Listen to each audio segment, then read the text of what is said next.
Life can be a series of challenges full of ups and downs that often leave us searching for answers. Whether it's finding happiness, breaking free from old habits, or simply maintaining peace of mind, the journey to self improvement is universal. Across the world, people have found inspiration in Japanese philosophies and traditions, which offer timeless wisdom for modern life. These stories capture how simple practices can lead to profound transformations. In a serene Japanese village nestled between snow-capped mountains and fields of blooming cherry blossoms lived a young woman named A. Her name, meaning love song, seemed to perfectly suit her demeanor. A was the kind of person who carried sunshine with her wherever she went. Her laughter was contagious, her kindness unyielding, and her resilience unwavering. People from the village often wondered about A's secret. How could she remain so cheerful even when life dealt her its harsh blows? Hiro, a young farmer in the village, was one of the many who admired her. One day, as A helped an elderly woman carry her groceries, Hiro mustered the courage to ask. He said hesitantly, "How do you always manage to stay happy? Life isn't easy, yet you never seem troubled." Eidok paused and placed the basket down gently. She looked at Hiro with her warm, thoughtful eyes and replied, "Hiro-kun, happiness is not about having a life free of troubles. It's about embracing life, both the light and the shadows.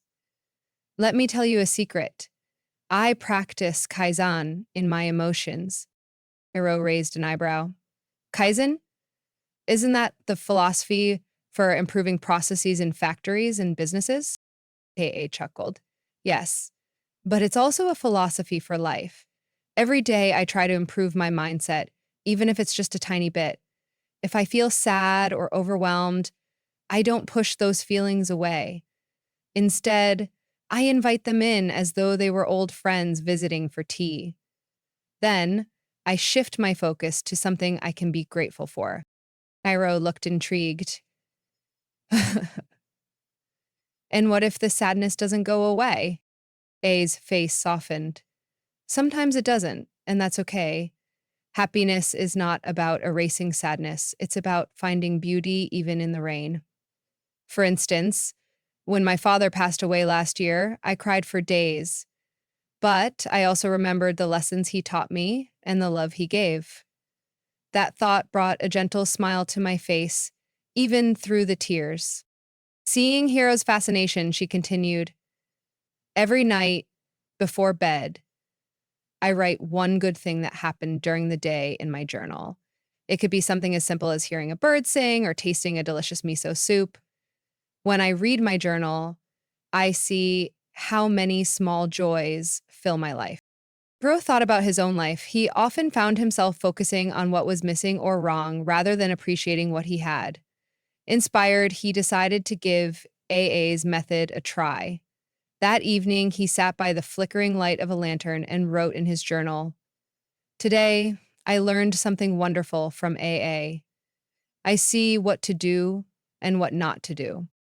Days turned into weeks, and Hiro's journal filled with entries of gratitude. He noticed a change within himself, a lightness he had never felt before. One day, while walking through the village, he saw A again. This time, it was he who smiled first. "Thank you, son," he said. "Your secret truly is powerful." Nodded, her own smile broadening. "Happiness, Hiro-kun, is like the sakura petals. They may fall, but their beauty lingers in our hearts."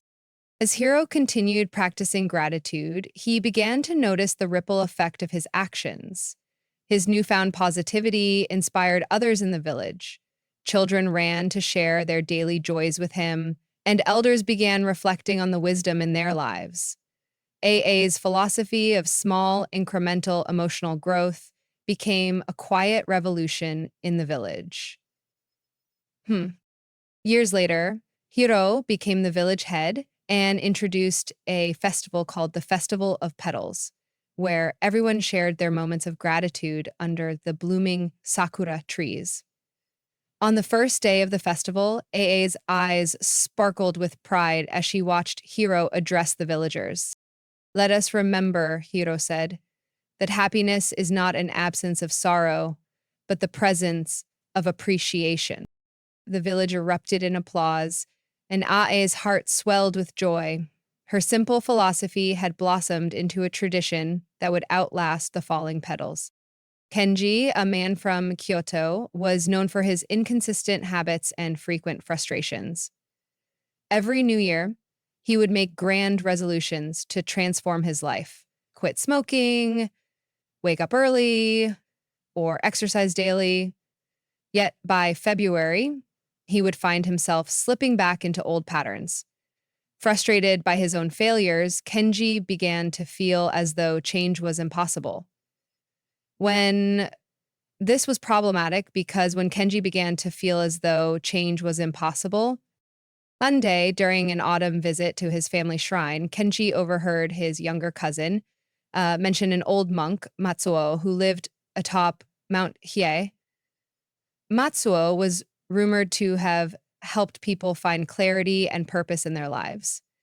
Intrigued, Kenji decided to make the climb and seek the monk's guidance. The journey up the mountain was challenging. By the time Kenji reached the small, weathered temple, he was panting and covered in sweat. He found the elderly monk sitting under a gnarled pine tree, calmly raking fallen leaves into neat patterns. "Oh,"